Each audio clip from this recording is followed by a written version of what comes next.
Hi, everybody. Good evening, NY27. Good evening, Western New York. I have on the line today two wonderful people. One of them is part of our official campaign staff, and one of them is a very good friend of the campaign and an incredible organizer. And we're going to talk about get out the vote and what that means tonight.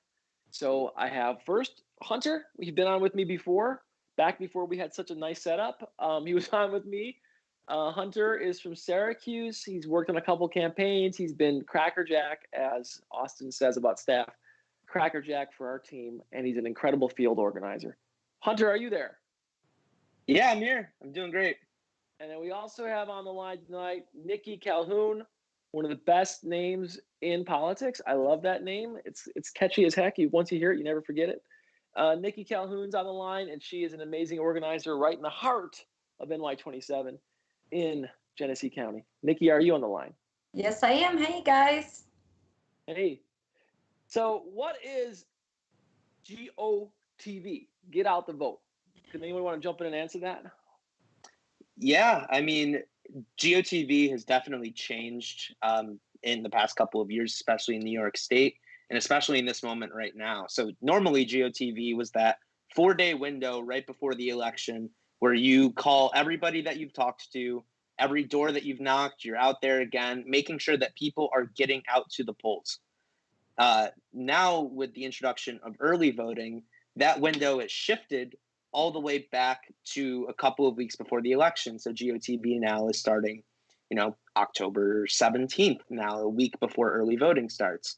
But with the increased amount of people voting by mail and voting by absentee ballot in New York State as a result of the pandemic, that is extended even further out. And we've been doing GOTV basically since the first minute I stepped foot in this campaign. Nikki, what are you guys doing for GOTV right now in Genesee County? Genesee County, we've been really busy. We actually decided with the risk of COVID, we didn't want to put anyone at risk. So we've been doing mobile offices every Saturday. We've Great. been in Batavia, Bergen. This weekend, we're going to be in Leroy. Trying to go ahead and do lit drops for all of our candidates, reduce the amount of exposure for everybody, but getting the information out there.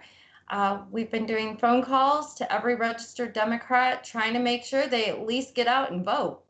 So what's the balance of Democrat versus Republican in Genesee County? There are 16,000 registered Republicans, and there are about 9,000 registered Democrats. But we also have about 9,000 individuals who are not affiliated with any party who are vote? up for grabs. Do they vote or no? Well, how many vote every time in Genesee County? You know what? I'm not exactly sure of the number. Turnout has increased every single year for the last, I would say, 3-4 elections. Our numbers are closing. Even with your race, Nate, we saw that margin get narrower and narrower every time. But think about how well we're doing. I always have to say it because people assume it's 9,000 versus 9,000. We're down 7,000 registered voters. 7,000 just to start off. So we have to claw back 7,000 people. It's totally unfair. Just let me jump in. Why it's unfair is because, number one, if you're a Republican, it devalues your vote.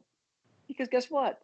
It doesn't really matter if you vote if you're a Republican because you're outnumbering them so much. In most elections, it doesn't matter.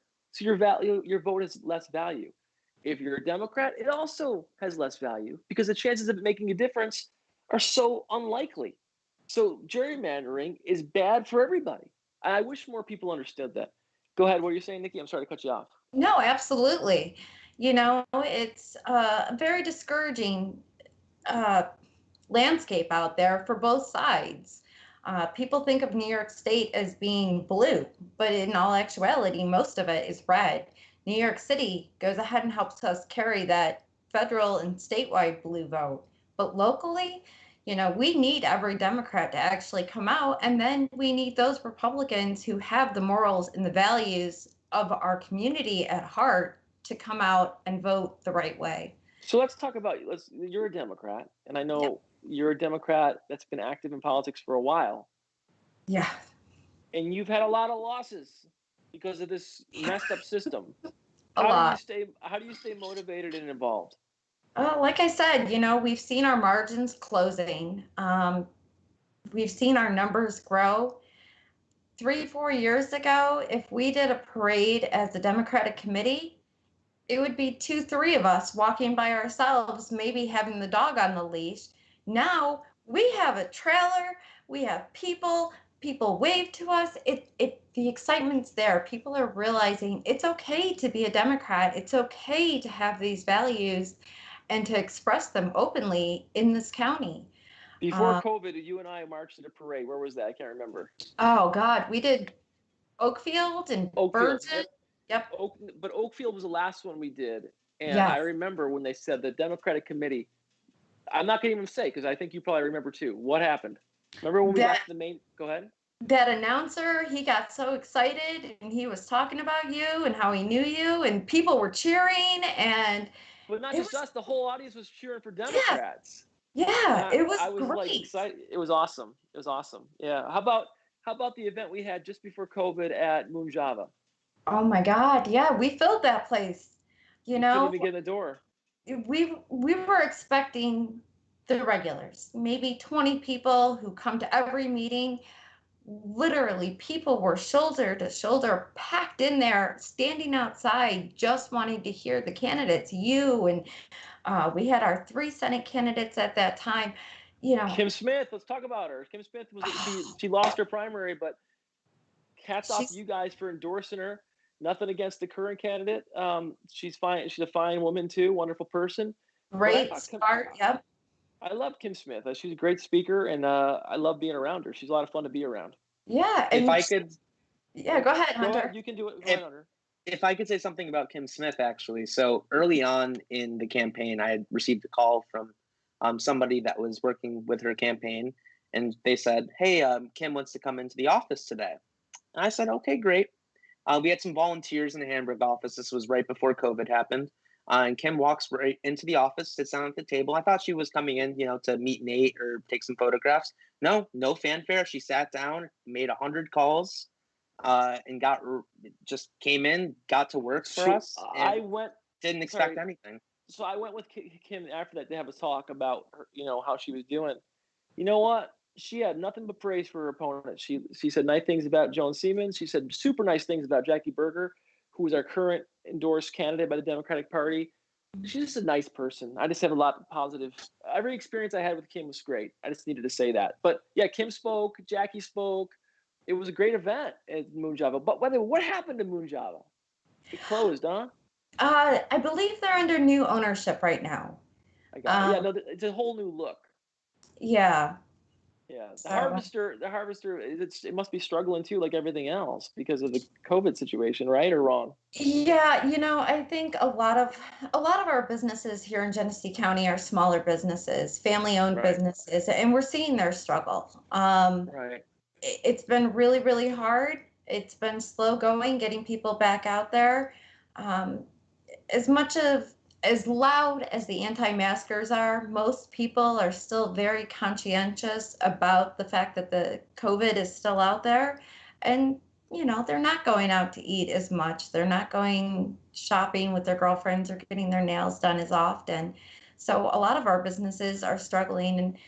And, locally, as a patron, you try and do your best, but they're seeing the effects. Right. All right. So we're massively outnumbered in Genesee County, but I think if people meet you and meet the members of the committee, they realize pretty quickly how much they have in common with them. I think it's easy for people, the Republican Party have labeled Democrats as evil and weird and strange and totally different. But you were born and raised there, weren't you? No, I was a military brat. Erica was, though. Or am I wrong about that? Yep. Okay. Erica and her family have been active Democrats going back to her grandparents. Her grandma was actually one of our election commissioners for a long time. So she has her toes right in the water here, and she's been fighting for long. As a kid, I didn't know the difference between the parties. I was a regular kid, and I know when I was a kid, I used to do volunteer work every summer because my friend's dad was part of the Niagara County Republican Committee. So I used to go and sell hot dog, beef on whack, No, it was Beef on Whack at the Canal Fest I think it was Beef on Whack for the Republican Party, and it just goes to show you, like, we're not that dissimilar.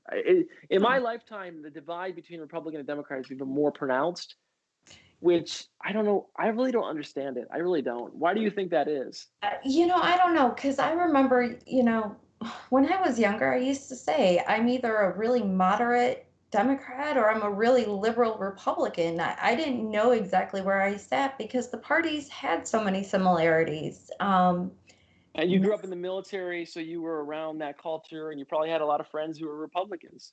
Absolutely. We had the hardcore people, but my family was very open.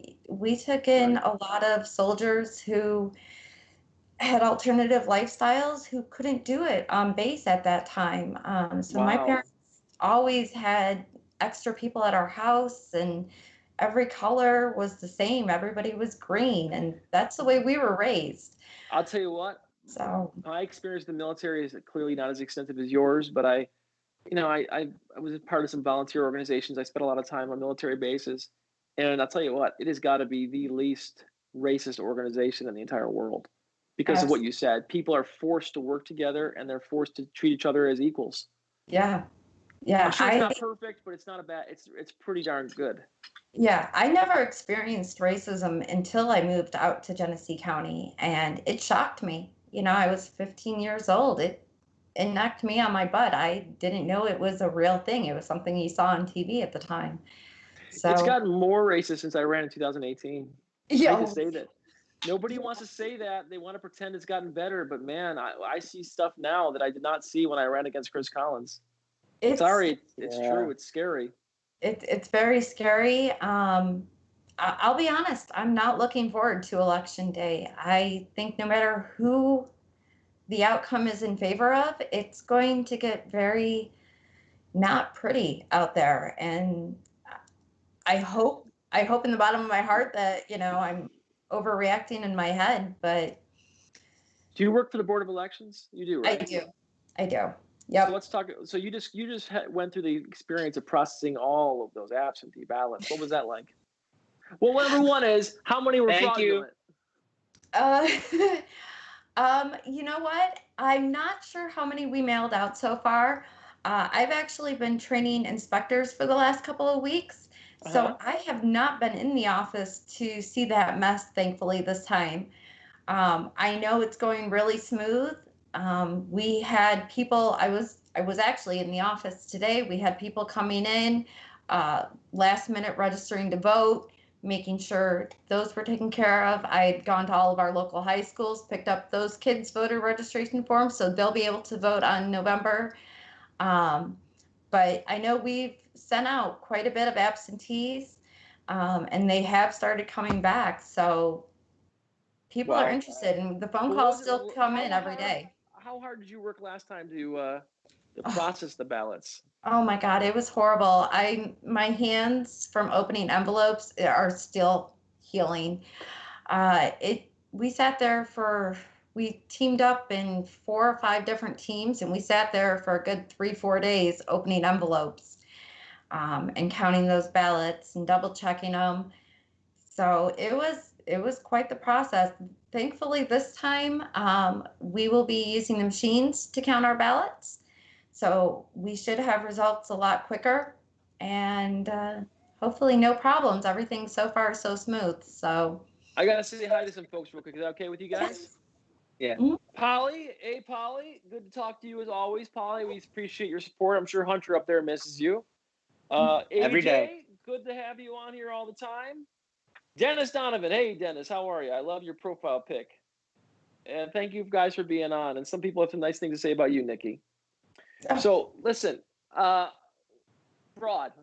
How ridiculous is it, Nikki? You work. It's first of all, the Board of Elections are bipartisan, right? Yes. Correct. From our commissioners right down to the technicians, we have equal amounts of Republicans and Democrats. Tell them why fraud is so unlikely. Can you tell us? Or Okay. isn't? If you go ahead, tell the people. No, and actually, I've gone through this a couple of times over the week with our inspectors and our coordinators who are going to be working on Election Day. When a ballot comes in to the office. It's scanned into the computer system. We know that you as an individual have returned a ballot. When you go on election day, your name goes into the poll book. We know you voted in person. We compare those lists. If you go ahead and vote in person, we will simply void out the ballot that you mailed to us. You don't get 2 votes. We're not double dipping anybody, but we're respecting the fact that you want to vote in person for whatever reason after you sent in a piece of paper. Now, every single envelope is, I was going to say, every single envelope has a signature space. You need to go ahead and sign that before you send your ballot in. When you sign that, we're comparing that to the signature that you've used in the poll books for years.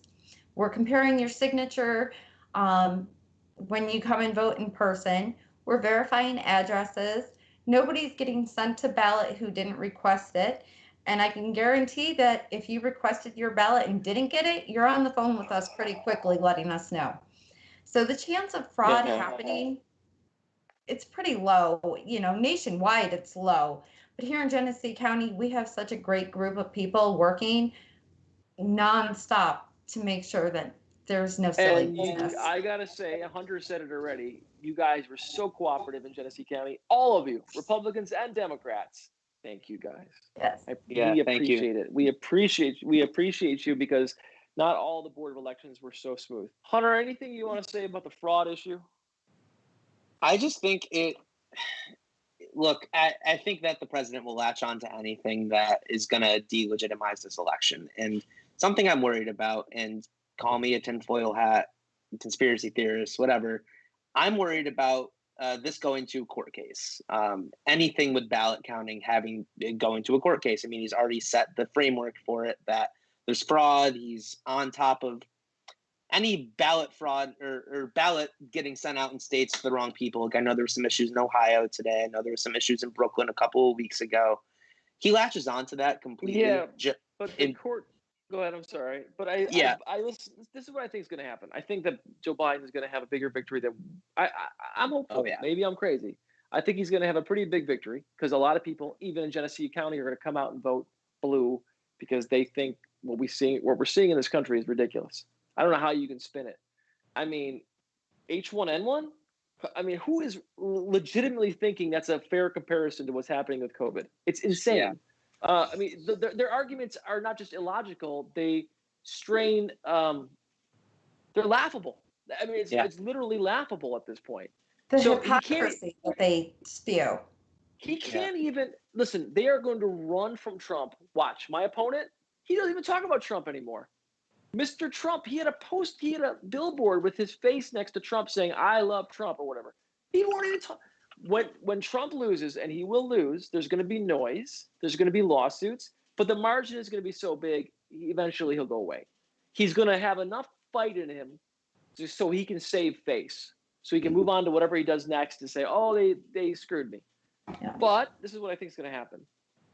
I think that as soon as he's gone, they are going to do their best to pretend it all never happened. They're going to wipe their hands at him, and they're going to say, "Look at." Just like today, if you go to the South, there's a lot of people who supported segregation, but nobody talks about it. And a lot of those people are still alive. But you can't get few people to say, "Oh, I was for George Wallace." People moved on. They pretended it never happened. It's the same with the Iraq War. Oh, yeah, exactly. The Iraq War, no one's for the Iraq War now. When the reality is everyone was for it not too long ago. So, yeah, I think – go ahead. I mean, except Barbara Lee and Bernie Sanders. Bernie Sanders. Well, yep. I would appreciate more if people had said I was for it and I was wrong. Yes. People are not even willing to say that. Mm-hmm. Go ahead. I'm sorry to talk. I know I said a lot right there. Any thoughts, Nikki, from you? No, I agree. I think we've seen it over and over and over the last 4 years. They say things and then they take it back, or they pretend they didn't say it. It's a twisted Twilight Zone alternate reality that Twilight Zone's perfect comparison. Something's in the Kool-Aid up there on the hill. I don't know. It is Twilight Zone like. I don't even understand it. Like what? Like Trump was on the radio today for 2 hours. 2 hours. I mean, is this Venezuela? Doesn't he have anything else to do? I mean, 2 He's hours not on the allowed in radio. the Oval Office, so no. Listen, I mean, Mafia doesn't want him in there. I would agree. Keep him distracted. Give him the stack of fake papers to sign. Yeah. Give him his dose of steroids. If he wants to talk on the radio for 2 hours and not press the big red button, I am okay with that right now. Yeah. By the way, Austin was over here the other night, and I was talking to Austin. I was like, your generation does not understand. Nikki, I'm older than you, but maybe you remember. Not that much. The fear of nuclear war. Okay. Wow, you're making yourself really old, Nate. You're not that old. No, I remember the day after tomorrow. I remember all that stuff. And it's almost watching that. It's almost like today young people are just like, who cares about the nuclear? I don't even think about it. But I think about it every day still. One of my goals when I go to Congress is to eliminate the need for nuclear weapons. I don't want to be in a nuclear. Anyway, different story. But what were you saying a second ago about Trump? Oh, why do people still stand by him? You see the Trump flags in Genesee County. I mean, you and I can see it's ridiculous. Why are they still standing with him? I got nothing. Be open. You got it. How about you, buddy? Racism. there's no. That's it? I think that's one of the biggest factors there. And there are a bunch of other ones that I will put up. And I think that, you and I talk about this all the time, Nate. I think that there's a serious people ignore class divisions and class politics. And when he speaks to that, albeit he hasn't done anything to ease anybody in a lower class in America's life, he's only helped the people in the upper class there. People stick to him because of that. But, I see when I drive to Warsaw, for example, I take the 490 all the way west, get off in Leroy, and then take the back roads over to Warsaw. And there's this house right as you're about to hit Warsaw. It's at the corner. It's right by the train tracks there. I'm forgetting the name of the road. But there are more Confederate flags on that property than there are American flags. Wait, I know what you're talking. Yeah, I know. And there's a big old Trump flag there too. And I think the only American flag on the property is half American flag that bleeds into a Confederate flag. Nikki, what were you saying? Oh, I was just gonna say, over on Saltville, or do you go all the way through Wyoming? No, it's by the train tracks, up on top, above the town, right? Yeah. Like you spit out on that road, and the Taco Bell's right there. That's my marker. So you guys I'm sorry. Okay. Do you want? I'm going to give you my theory on it. Look at what you're saying is right. Identity, or race, or whatever, has a huge part of it. But the reality is, I mean, Trump stole Bernie Sanders' talking points. Yeah. He did. He just added racism to it, and which is a toxic combination. Trade deals were bad. They emphasized corporate. Like, I'm for trade that benefits workers. I'm not for trade that just benefits corporations. So Trump was right. Bernie Sanders was right. They're both on the same point. He talked about Trump. I mean, Bernie Sanders was an anti-neoliberal. He was like, look, we've gone too far to the right. Wages have been down for 40 years. Trump said the same things, albeit with a different tone, and again, with a large dose of racism. But I think the mainstream GOP, which no longer exists, the mainstream GOP is gone. It's now Trump. And the mainstream Democratic Party really lost its way. They stopped speaking about the workers or the majority of Americans who were struggling.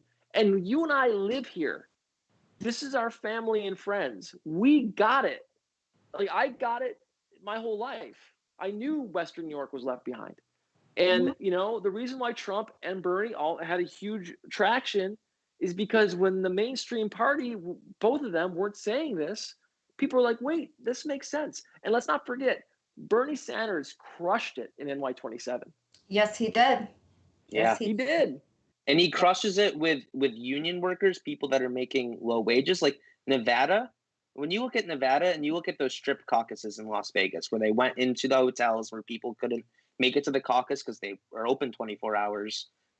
He won, I think, every single hotel strip caucus, and those were all culinary union workers. I mean, but what Trump did is he just did the talk. He had the control of all three branches of government. He passed a tax. I mean, that's what he did. That was his priority. He was all show. His whole life has been all show. We know that now, and I just wish we could get the message to more people in our area. And because now go ahead. I'm sorry, Nikki. Go ahead. I was going to say, I don't think they care, Nate, because that's what it is.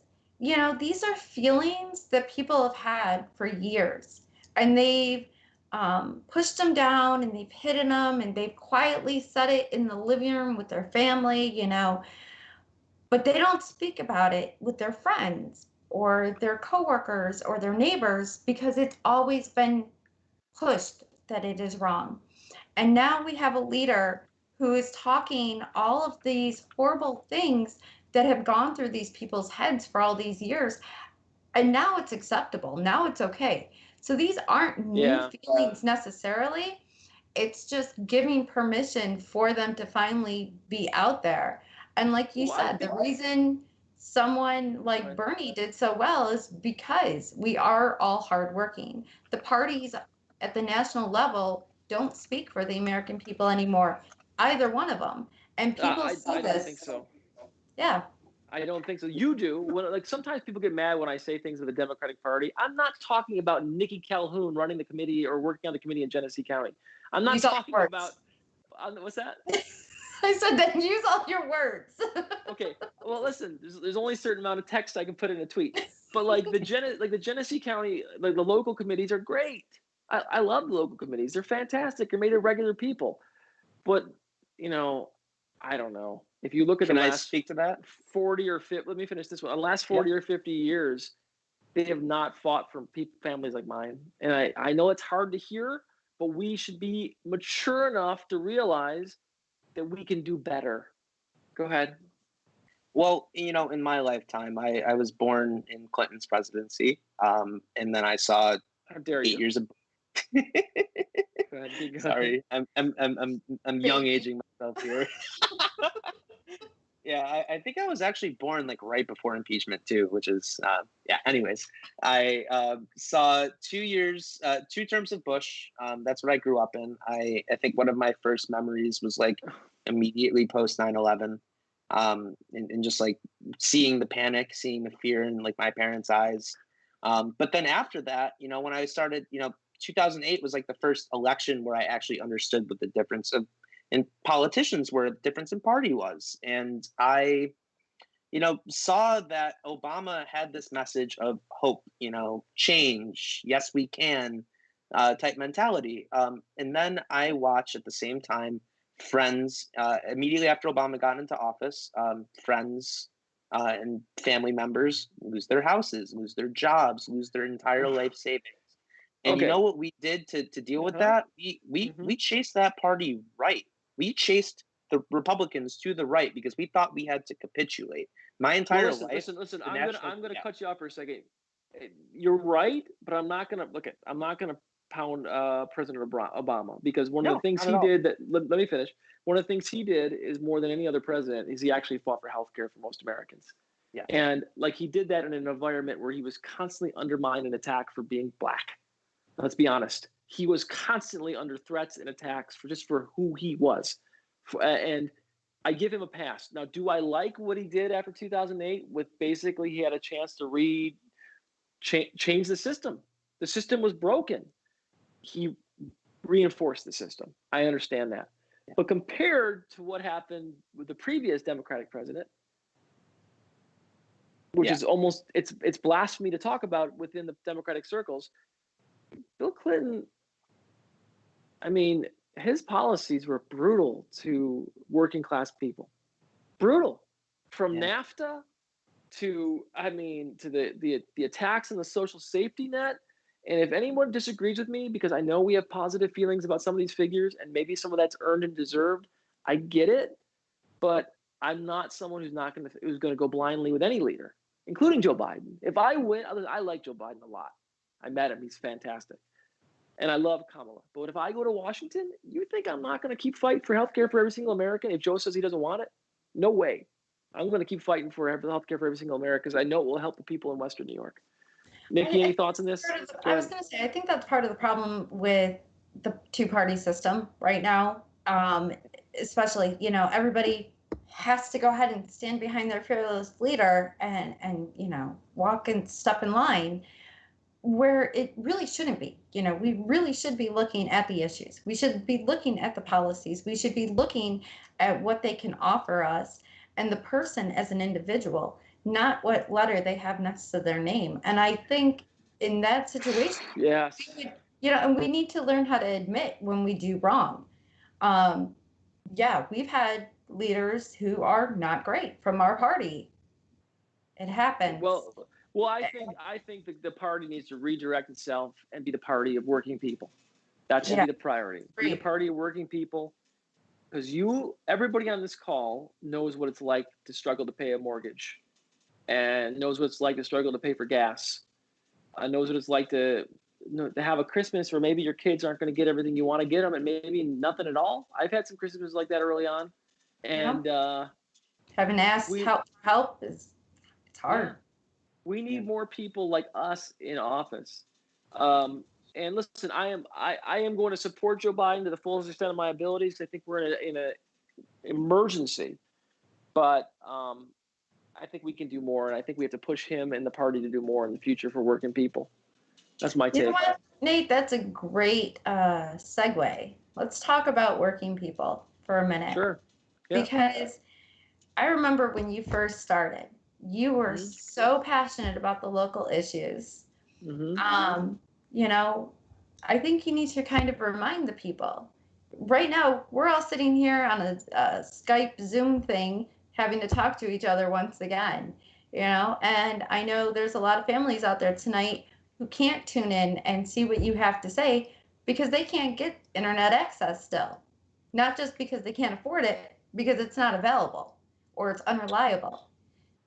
Well, broadband and infrastructure is always going to be a priority for me. Like, people talk.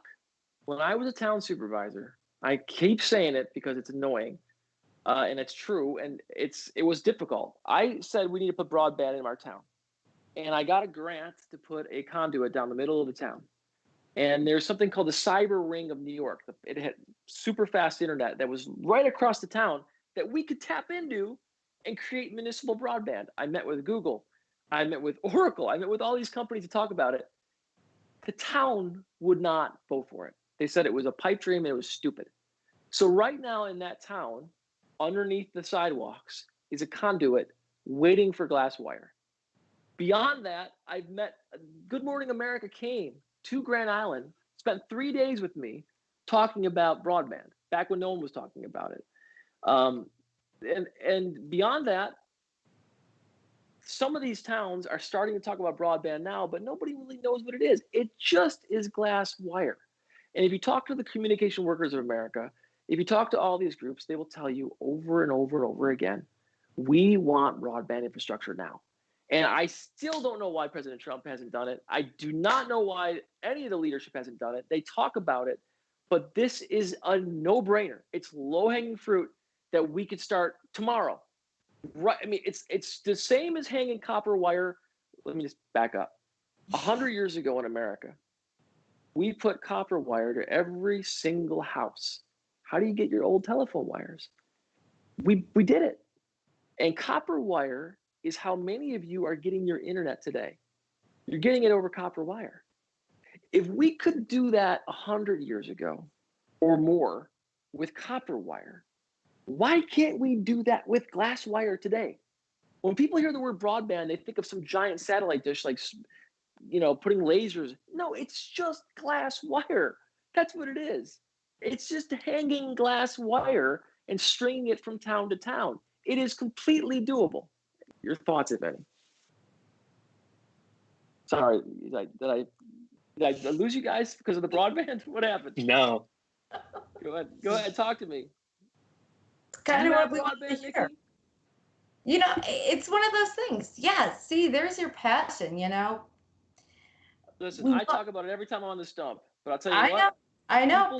People's eyes gloss over. They either don't get it, and I try my best to explain it or why it's doable. Put this in perspective. I pay like $150 a month or some ridiculous amount for my internet today because we have a monopoly, one company. My internet is slower than it was when I was overseas 10 years ago. Not just a little bit slower. It's a fraction of the speed that I had 10 years ago overseas because we don't have the infrastructure to support it. And I just don't understand why people don't get this. And it's hurting. There's so many things that are happening to the country right now. I don't get too negative, but if we don't start investing in our infrastructure on every level, roads, broadband, bridges, we are truly going to be living in a second world or even third rate country. Because look around, things are falling apart. And President Trump promised he was a builder. He didn't build anything. He didn't even build the wall. He built 50 miles of wall. He didn't build anything. Hunter, anything to say on this?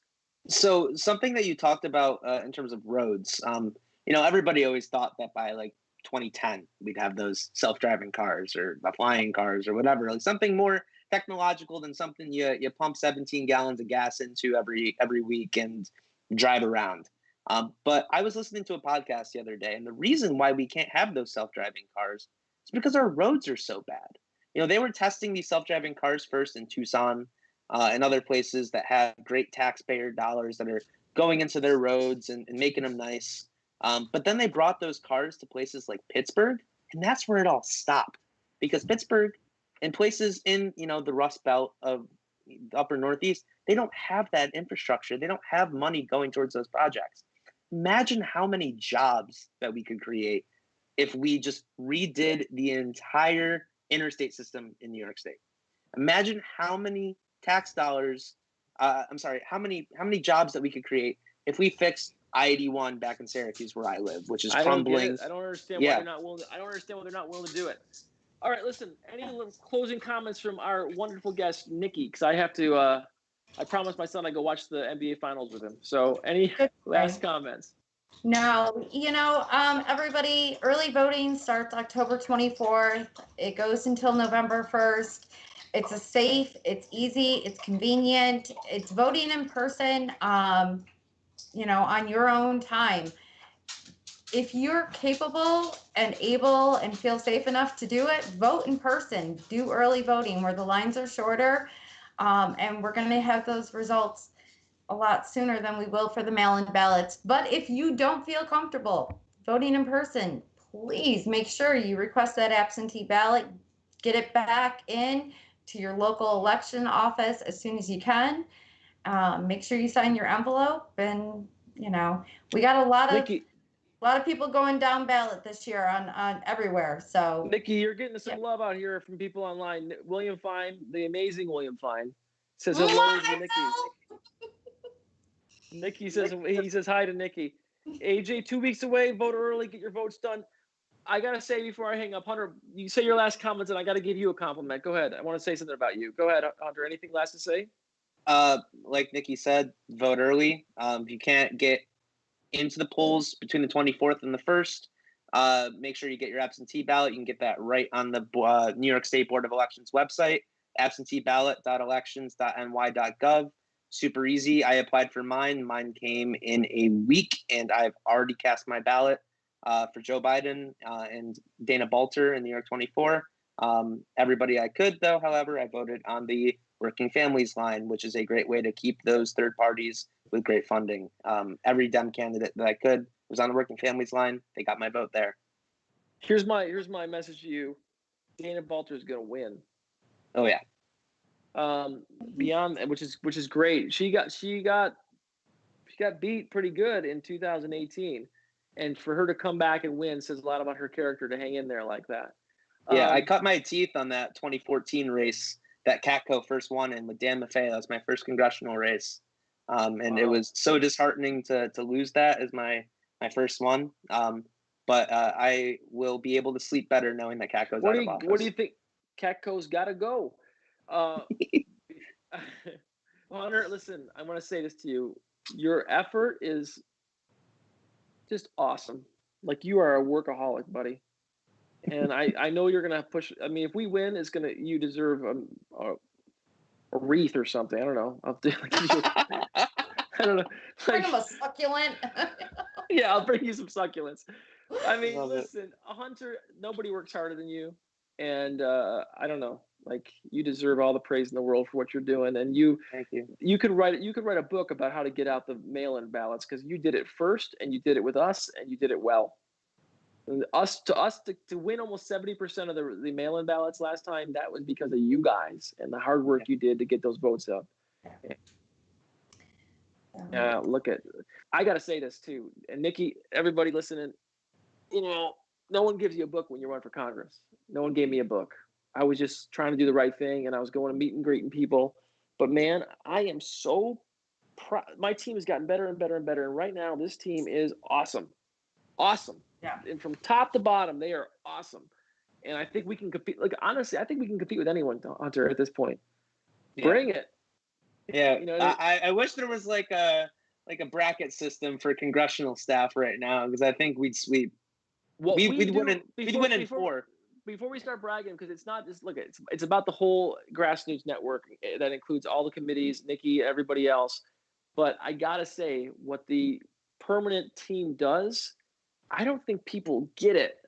What we do on such a limited budget, and the amount of effort that goes into it. Like, I sometimes start to tell people, do you realize what we're doing and how we're doing it and how we're gluing things together? If we had the budget of the Jacobs team, really, gosh, forget it. I mean, yeah, I would have something better than a folding chair to sit in every day. Before everything we do, from even printer paper, we negotiate to save a few bucks. Everything we do, the commercials we're going to film, negotiate. Everything is a struggle, because we know how difficult it is to raise cash. And anyway, I don't want to get on a tangent, but I just want to. I don't ever give you enough praise, because you work so hard, and we're all doing our own thing, and we're all moving at a million miles per hour. And just as everybody out there is listening, they got to know this Hunter guy. He's got a strange facial hair, but he is amazing. Do you still have that facial hair? I'm growing my playoff beard. Okay. Nikki, I'm grateful to you. You know that. I've told you a million times. You, Yep. Erica, and the wonderful Cricket out there, wherever she is tonight. I love Cricket. And we will see you in Leroy tomorrow at our mobile office. You said you're bringing us some goodies? Yep. I don't know, but I will bring you some. You got it. What do you want? Okay. I got him. Oh, you got him? Oh, you bring Hunter some? got us set up. But no, if anybody's interested, Nate's going to be out visiting us in Leroy tomorrow from 10 a.m. until noon.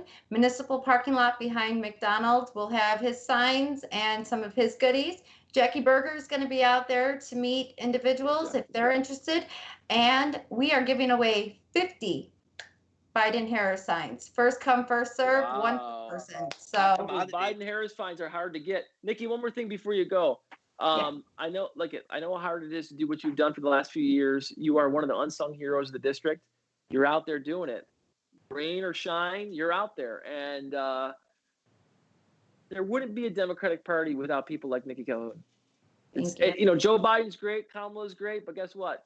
Because of the Nikki Calhouns of the world, they have a chance to win, and I have a chance to win. And I'm not even overstating that. If the regular people who just are kind of involved in politics realized how much time people like Nikki spend away from her family, using her creative mind to figure out ways to reach people, and it's amazing. And I will always be involved in politics for the rest of my life, win or lose, because I have so much to pay back to people like Nikki.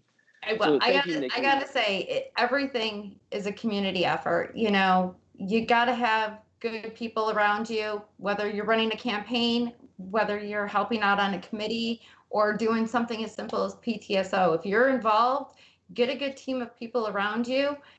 You all put a little bit of effort in, and it makes such a big difference. And the most important thing anyone can do is get involved, period. Everybody out there, hear this. Remember, Genesee County, 16-9. 16,000 to 9,000. That's the demographic breakup. The only way we're going to win is if every one of those 9,000 goes and gets a couple of their buddies to vote with them. And those are independents or Republicans. You plus two, or maybe even more. So remember what we're doing. Help us. If you live in Genesee County or any of the counties in Y27, go get some friends, because that's how the numbers are have to come down. And to do that, we've come this far twice. We just got to go this much more. So I'll see you guys later. Thanks, Nikki. Thanks for coming on. Hunter, I'll see you somebody. See you tomorrow. Yep, see you soon, Nate.